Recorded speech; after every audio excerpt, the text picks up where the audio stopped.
Hi friends అందరికీ ఈరోజు నేను రొయ్యల కర్రీ చేస్తున్నానండి.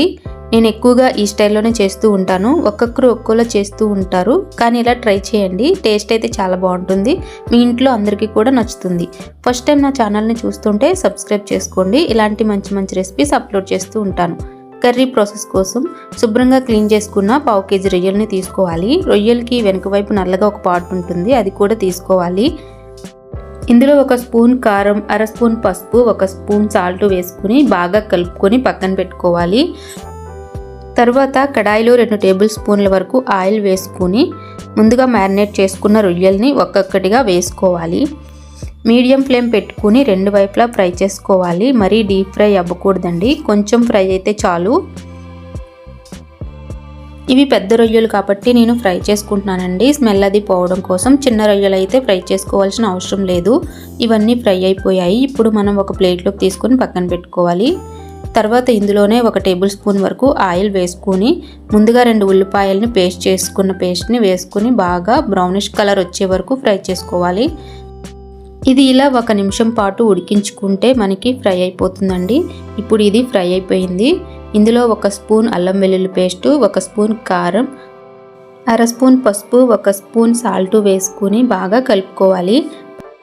కొంచెం పచ్చివాసన పోయే వరకు బాగా కలుపుకుంటూ ఉండాలండి. 1 నిమిషం ఇలా కలుపుకున్న తర్వాత ఇది ఉడకడం కోసం నేను కొంచెం వాటర్ని యాడ్ చేసుకుంటున్నాను. చాలా కొంచెం వాటర్ యాడ్ చేసుకుని కలుపుకోండి. వాటర్ వేసి కుక్ చేసుకోవడం వల్ల మసాలాలన్నీ ఈవెన్గా కుక్ అవుతాయి. తర్వాత మనం ఫ్రై చేసుకున్న రొయ్యల్ని కూడా యాడ్ చేసుకోవాలి. అందులోనే 1 పచ్చిమిర్చి, కొంచెం కరివేపాకు వేసుకుని 1 నిమిషం పాటు ఫ్రై చేసుకోవాలండి. మూత పెట్టుకుని ఉడికించుకుంటే ఆ ఫ్లేవర్ అంతా బాగా పట్టి గ్రేవీ బాగుంటుంది. మనం వేసిన రొయ్యలకి మసాలాలన్నీ బాగా పట్టి కుక్ అయిపోయాయండి. ఇప్పుడు మనం చింతపండు రసాన్ని కూడా యాడ్ చేసుకోవాలి. లెమన్ సైజ్ అంత చింతపండు అయితే సరిపోతుంది. చింతపండు రసం వేసిన తర్వాత మనం మీడియం ఫ్లేమ్లో పెట్టి ఉడికించుకుంటే బాగుంటుందండి. బాగా ఈవెన్గా కుక్ అవుతుంది. కొంచెం వాటర్ని కూడా యాడ్ చేసుకోవాలి. గ్రేవీ కన్సిస్టెన్సీ అనేది బాగా వస్తుంది.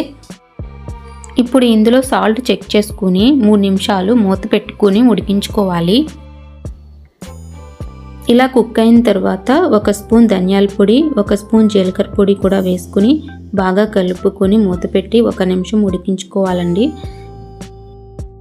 ఇందులో గరం మసాలా వేయాల్సిన అవసరం లేదండి, చింతపండు పులుసు వేసాం కాబట్టి అవసరం లేదు. 1 మినిట్లో ఇది కుక్ అయిపోయింది. పైనుండి కొత్తిమీర వేసుకుంటే మన టేస్టీ అయిన రొయ్యల కర్రీ రెడీ అయిపోతుంది. ఈ కర్రీ రైస్లోకి చాలా బాగుంటుందండి. ఈసారి ఇలా ట్రై చేసి చూడండి. ఎలా ఉంది నాకు కమెంట్లో చెప్పండి. ఈ వీడియో చూసాక నచ్చితే లైక్ చేయండి. ఇలాంటి మరెన్నో టేస్టీ రెసిపీస్ కోసం ఛానల్ని సబ్స్క్రైబ్ చేసుకోండి. థ్యాంక్ యూ ఫర్ వాచింగ్ అండి. నెక్స్ట్ వీడియోలో కలుద్దాం. Bye bye.